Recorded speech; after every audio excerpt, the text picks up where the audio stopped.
जय हिंद साथियों, कैसे हैं आप लोग। आई होप कब अच्छे होंगे। आपकी जो स्टडी चलेगी बहुत ही बेहतरीन चलेगी। तो आज के क्लास में बात करने वाले हैं क्लास 12th के हिंदी के काफी ज्यादा खास ऑब्जेक्टिव क्वेश्चन। आप लोग अच्छे तरीके से इस क्लास को अगर देख लेते हैं ना, तो इस क्लास से आने वाला एक भी प्रश्न नहीं छूटेगा। तो आप लोग अच्छे तरीके से सारे प्रश्न को देखिएगा और जहां डाउट हो ना वहां पूछने का प्रयास कीजिएगा, क्योंकि जितना प्रश्न आज की इस क्लास में कराया जाएगा बहुत ही खास प्रश्न कराया जाएगा। ठीक है, तो सारे प्रश्न को अच्छे तरीके से बेहतरीन तरीके से देखने का प्रयास करेंगे। ठीक है ना, तो चलिए बिना टाइम क्वेश्चन की तरफ बढ़ते हैं। इससे पहले क्लास को लाइक नहीं किया तो क्लास को लाइक कर लेंगे और चैनल को सब्सक्राइब कर लेंगे। और 1 नंबर क्वेश्चन कह रहे हैं ना, निम्नलिखित में से कौन सी रचना चंद्रधर शर्मा गुलेरी जी की है। कौन सी रचना जो है गुलेरी जी की है, तो आपको पता होनी चाहिए कि पुरानी हिंदी जो है ये भी गुलेरी जी की रचना है और करछुआ धर्म ये भी जो है गुलेरी जी की रचना है। इसलिए जो हो जाएगा ऑप्शन सी हो जाएगा, ए और बी दोनों हो जाएगा। ठीक है ना, 1 का ऑप्शन जो बच्चा सी टिक रहा है बिल्कुल सही होगा, याद रखिएगा। ठीक है ना, हम लोग कोई भी क्वेश्चन पर टाइम नहीं लेंगे और सारे क्वेश्चन को बेहतरीन तरीके से करके निकल जाएंगे। करेक्ट, घी शब्द है।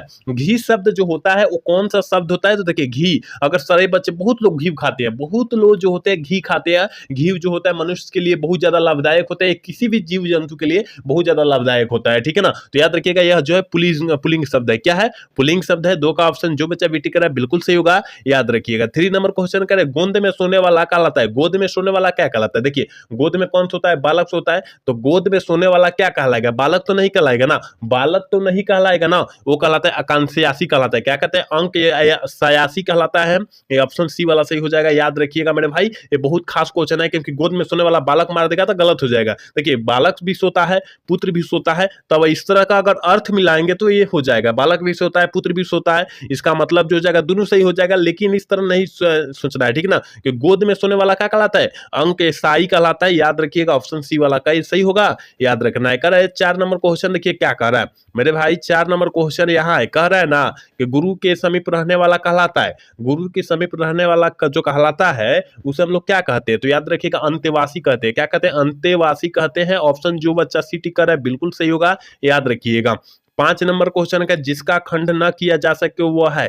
जिसका खंड न किया जा सके वह क्या है, तो अखंडनीय है। क्या है, अखंडनीय है। ऑप्शन डी वाला सही होगा। 5 का ऑप्शन जो बच्चा डी टिक कर रहा है बिल्कुल सही होगा, याद रखिएगा। 6 नंबर क्वेश्चन करे कि जिसका जन्म पहले हुआ हो, यानी पहले होगा तो बड़ा भाई होगा है ना। जिसका जन्म पहले हुआ हो, बड़ा भाई हो सकता है, बहन का हुआ तो बड़ी बहन हो जाएगी है ना। तो उसे हम लोग आगे क्या कहते हैं, उसको हम लोग क्या कहेंगे, तो याद रखिएगा अग्रज कहते हैं। क्या कहते हैं, अग्रज कहते हैं। जिसका जन्म आगे हुआ हो उसे अग्रज कहते हैं, जिसका जन्म पीछे हुआ, ठीक ना, पहले हुआ, जिसका जन्म जो है पीछे हुआ हो, याद रखिएगा उसको जो है हम लोग अनुज कहते हैं, मतलब छोटा भाई उससे कह सकते हैं। ठीक है ना, तो दोनों याद रखिएगा। चलिए 7 नंबर क्वेश्चन कह रहे कि जिसके बिना काम न चल सके उसके लिए एक शब्द। जिसके बिना काम न चल सके उसके लिए एक शब्द क्या है, तो अपरिहार्य है। याद रखिएगा ऑप्शन ए वाला सही होगा। 7 का ऑप्शन जो हो जाएगा ये हो जाएगा, याद रखिएगा। 8 नंबर क्वेश्चन कह रहा है ना, कह रहा है कि जो खाने योग्य हो वह है। जो खाने योग्य होता है उसे क्या कहते हैं, खाद कहते हैं। जो खाने योग्य होता है उसे खाद ना कहते हैं, बिल्कुल सही हो जाएगा। जो हम लोग खाते हैं, खाना खाते हैं, उसे हम लोग खाद भी बोल सकते हैं। ठीक है ना, जैसे कि खेती बाड़ी का भी सीजन चल रहा है और खेती बाड़ी में जैसे हम लोग खाद नहीं छींटते हैं, वो खाद ना समझिएगा। ठीक है ना, क्योंकि वो खेती बाड़ी के लिए खाद है, उसका खाना वो है ना। और हम लोगों का खाना क्या है, अनाज है, गेहूं है, चावल है, आटा है, ये सब जो है हमारे लिए खाना है ना। तो ये जो है हमारे लिए खाद्य पदार्थ है। चलिए अगला क्वेश्चन करें कि अर्नल शब्द का प्रवाची शब्द क्या होता है। प्रवाची शब्द क्या होता है, जल्दी से बतला दीजिए। तो आग होता है। अर्नल मतलब क्या होता है, आग होता है, यानी ऑप्शन ए वाला सही हो जाएगा, याद रखिएगा। 10 नंबर क्वेश्चन कर रहा है कि आयुष्मान का प्रवाची शब्द क्या होता है। आयुष्मान का प्रवाची शब्द चिरंजीवी होता है। सी वाला जो बच्चा ठीक कर रहा है बिल्कुल सही होगा, याद रखिएगा। जितने बच्चे देख रहे हैं और अभी तक क्लास को लाइक नहीं किया, क्लास को लाइक करने का प्रयास करेंगे। कर रहे ना, झंझट शब्द का प्रवाची शब्द क्या होगा। देखिए झंझट शब्द का प्रवाची शब्द जो होता है बवाल। मान लीजिए कहीं ना कहीं आप झंझट में पड़ जाइएगा, हो सकता है आप कोचिंग संस्था में लड़ाई कर लिए, आप तो झंझट में पड़ गए, आपके घरे वो कंप्लेन जाएगा। हो सकता है सर के पास गया तो सर तो पीटेंगे, वो अलाव में है। घर के लोग बोलेंगे, घर के नजर में आप गिर जाएंगे कि भाई आप झगड़ा कर रहे हैं, लड़ाकू है, गुंडा है ना। तो यह जो होता है बवाल हो जाएगा। ठीक है, तो याद रखिएगा झंझट का जो होता है प्रवाची शब्द यानी बवाल होता है, याद रखिएगा। चलिए 12 नंबर क्वेश्चन करें, डरावना शब्द का प्रवाची शब्द क्या है। डरावना शब्द का प्रवाची शब्द जो होता है वो क्या होता है, तो याद रखिएगा भयानक होता है, क्योंकि उसका देखिए प्रवाची शब्द का मतलब हम लोग छोटा सा शब्द में बात करें ना, छोटा सा शब्द में बात करें तो प्रवाची शब्द का मतलब होता है उसका दूसरा नाम। मतलब डरावना को और हम किस किस नाम से जान सकते हैं वही पूछा जाता है, ठीक है ना, यही होता है प्रवाची शब्द का मतलब, ठीक है ना। तो आप समझ जाइए, छोटा शब्द में समझ जाइए कि उसका दूसरा नाम, जैसे कि हम लोग का नाम दूसरा हो गया है ना, आपका नाम दूसरा हो गया और नाम आपका है और दूसरा नाम उसका बिगाड़ू नाम नहीं कहते हैं, बिगाड़ दिया जाता है नाम, बिगाड़ू नाम आपके दोस्त नहीं बुलाते हैं, उसी तरह नाम होता है, ठीक है ना। तो यह जो है दूसरा नाम पूछा जा रहा है वही होता है, ठीक है। चलिए, कह रहा है 13 नंबर क्वेश्चन के भक्तमाल किन की रचना है? भक्तमाल जो है किस लेखक की रचना है? तो कहिएगा कि सर हमें नहीं पता है। कैसे नहीं पता है? देखिए मेरे भाई, भक्तमाल नाभा दास जी की रचना है। 13 का ऑप्शन ए होगा, याद रखिएगा। 14 नंबर क्वेश्चन देखिए क्या कह रहा है, कह रहा है ना, हिंदी कहानी के विकास में मील का पत्थर कौन सी कहानी मानी जाती है? कौन सी कहानी मानी जाती है, किस कहानी के अंतर्गत आता है? तो उसने कहा था कहानी के संदर्भ में आता है, यानी ऑप्शन ए वाला। जो बच्चा ठीक कर रहा है बिल्कुल सही होगा। याद रखिएगा, बहुत खास क्वेश्चन है, आप लोग अच्छे से याद रखिएगा सारे प्रश्नों को, ठीक है। करें, जयशंकर प्रसाद का महाकाव्य कौन है? जयशंकर प्रसाद का महाकाव्य जो है ना, कामयानी है। क्या है? कामयानी है, यानी 15 का ऑप्शन ए हो जाएगा, याद रखिएगा। 16 नंबर क्वेश्चन करें, पुत्र वियोग शीर्षक कविता की कवित्री कौन है? पुत्र वियोग, तो ये तो सारे बच्चे को पता होगा। पुत्र वियोग सुभद्रा कुमारी चौहान। कौन? सुभद्रा कुमारी चौहान, याद रखिएगा मेरे भाई, सारे क्वेश्चन अच्छे से याद रखिएगा। कह रहा है कि मालती किस कहानी की पात्रा है? रोज कहानी की पात्रा कौन है? जल्दी से बतला दीजिए। मालती है, याद रखिएगा। रोज कहानी की पात्रा कौन है? मालती है, आपको याद रखना होगा। 17 का ऑप्शन बी होगा, याद रखिएगा। 18 नंबर क्वेश्चन करें, ज्ञानेन्द्र पति की कविता कौन सी है? ज्ञानेन्द्र पति गांव का घर, गांव का घर ज्ञानेन्द्र पति जी की रचना है, यानी 18 का ऑप्शन, सॉरी ये हो जाएगा ना, ये ना हो जाएगा, हम बी लिख रहे हैं, ठीक है ना। ऑप्शन ये हो जाएगा, 18 का ऑप्शन ये होगा, याद रखिएगा। हार चीज जो है अशोक वाजपेयी जी की रचना है। अधिनायक रघुवीर सहायक जी की रचना है। प्यारे नन्हे बेटे का जो है यह विनोद कुमार शुक्ल जी की रचना है। ये सारे पता होनी चाहिए आपको। देखिए, कर हिंदी साहित्य का सूर्य किसे कहा जाता है? हिंदी साहित्य का सूर्य जो कहा जाता है वो सूरदास को कहा जाता है, याद रखिएगा। हिंदी साहित्य का सूर्य किसे कहा जाता है? सूरदास को। आप लोग याद रखिएगा, सारे प्रश्न बहुत ज्यादा खास है, तो आप लोग याद रखिएगा। करें, नाभादास काव्य का काव्य रचना क्षेत्र था। नाभादास का काव्य रचना क्षेत्र क्या था? तो कहिएगा कि सर याद रखिएगा वृंदावना था। क्या था? वृंदावन था। ऑप्शन जो हो जाएगा सी हो जाएगा, याद रखना है। 21 नंबर क्वेश्चन करें, सुभद्रा कुमारी चौहान का जन्म कब हुआ था? सुभद्रा कुमारी चौहान का जो जन्म हुआ था 1904 ईस्वी में हुआ था। कब हुआ था? 1904 ईस्वी में। लेकिन मृत्यु जो हो चुकी थी 16 अगस्त देखिए 16 अगस्त कितना 1948 ईस्वी में जो है ना, 16 अगस्त 1948 ईस्वी में हो चुकी थी, याद रखिएगा, ठीक है ना।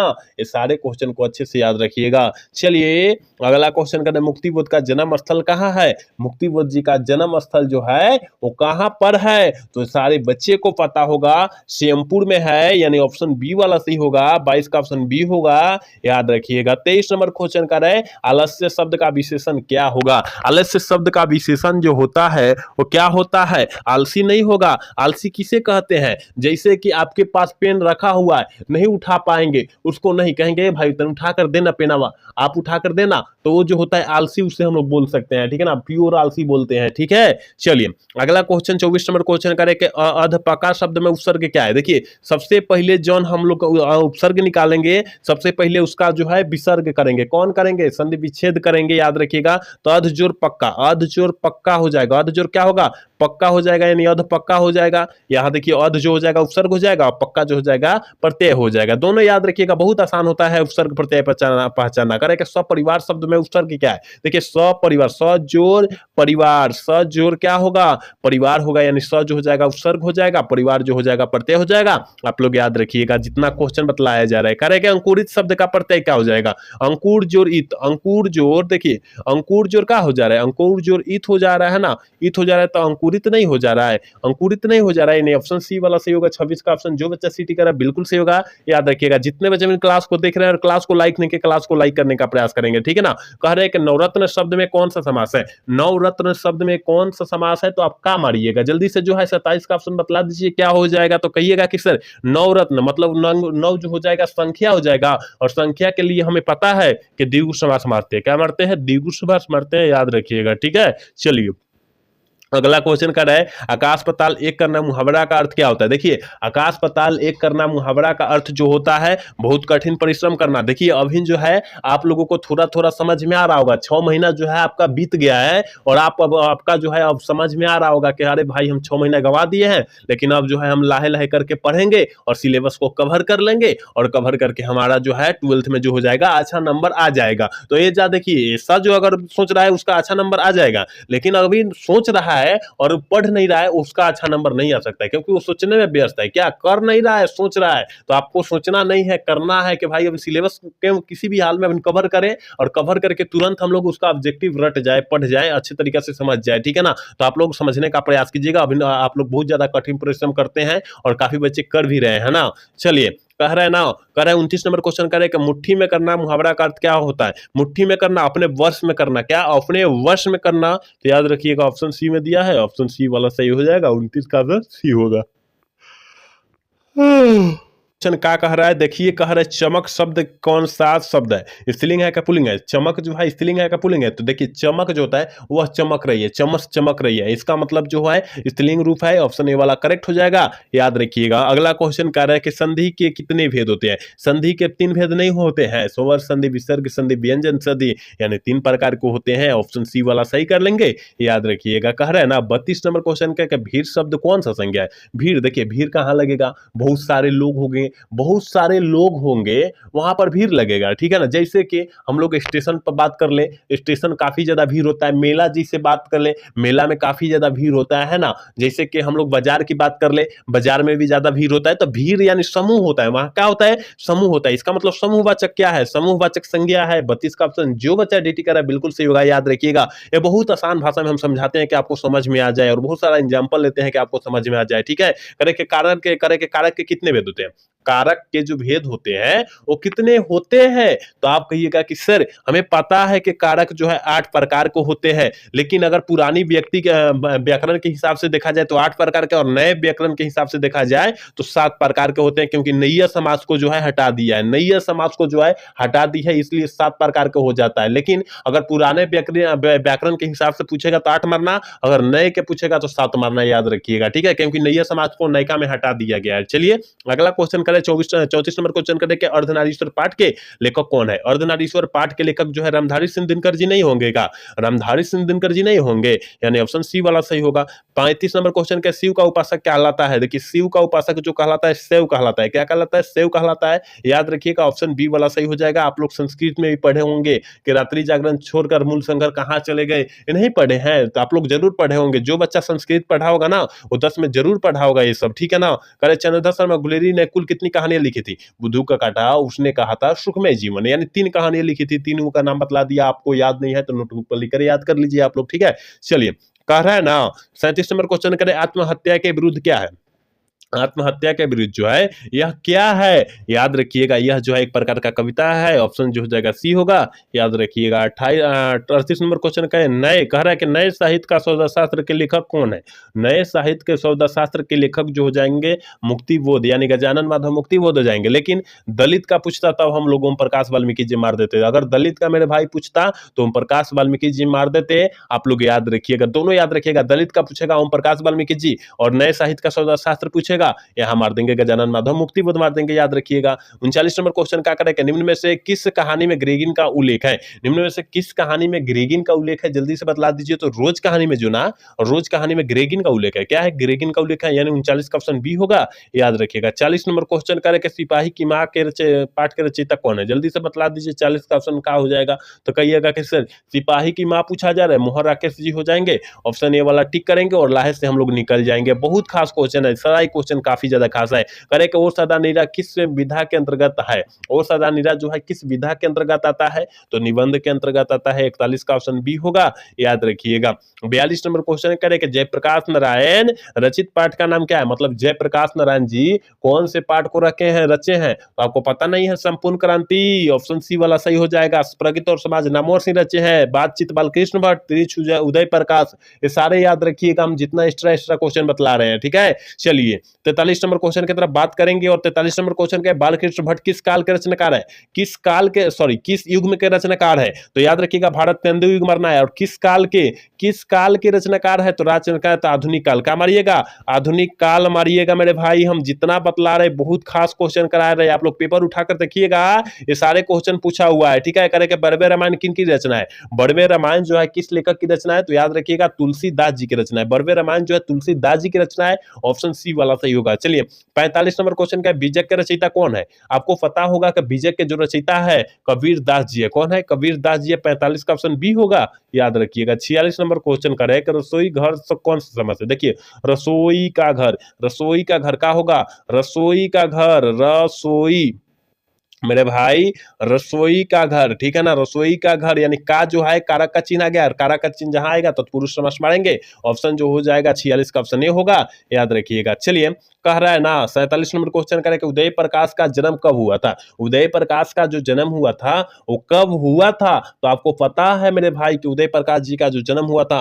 1952 ईस्वी में हुआ था, यानी ऑप्शन ए वाला सही हो जाएगा। 47 का ऑप्शन ए होगा, याद रखिएगा। 48 नंबर क्वेश्चन करें प्राकृतिक वर्णन से संबंधित कविता, प्राकृतिक वर्णन से संबंधित कविता जो है कौन है? तो याद रखिएगा उषा है। कौन है? उषा है, उषा है, याद रखिएगा। ऑप्शन सी सही हो जाएगा। 48 का ऑप्शन सी होगा, याद रखिएगा। 49 नंबर क्वेश्चन का आकार है कि भूषण की कविता में कौन सा रस पाया जाता है? भूषण जी की कविता में कौन सा रस पाया जाता है? तो वीर रस पाया जाता है। ऑप्शन सी वाला जो बच्चा टिक कर रहा है बिल्कुल सही होगा, याद रखिएगा। चलिए आज के क्लास के लास्ट क्वेश्चन 50 नंबर क्वेश्चन है, करे कि जय कृष्णमूर्ति का पूरा नाम क्या होता है? बहुत ज्यादा खास क्वेश्चन है। तो जय कृष्णमूर्ति का पूरा नाम जो होता है जितू कृष्णमूर्ति होता है, आप लोग याद रखिएगा। 50 का ऑप्शन जो बच्चा भी टिक कर रहा है बिल्कुल सही होगा, याद रखिएगा, ठीक है ना। तो हमने 50 क्वेश्चन यहाँ बहुत इंपॉर्टेंट क्वेश्चन बतलाया है, तो आप लोग अच्छे तरीके से 50 क्वेश्चन को याद रख लीजिएगा। अगर आप लोग याद कर लेते हैं तो आपका 10 से 15 नंबर कंठस्थ हो जाएगा, ठीक है ना। तो आप लोग अच्छे तरीके से याद रख लीजिएगा और एक भी प्रश्न छोड़ने का प्रयास मत कीजिएगा, ठीक है ना। तो आज का क्लास जो है कैसा लगा? अगर अच्छा लगा होगा तो चैनल को सब्सक्राइब और वीडियो को लाइक करना तो मिलता है अगला सेशन में। जय हिंद, जय भारत।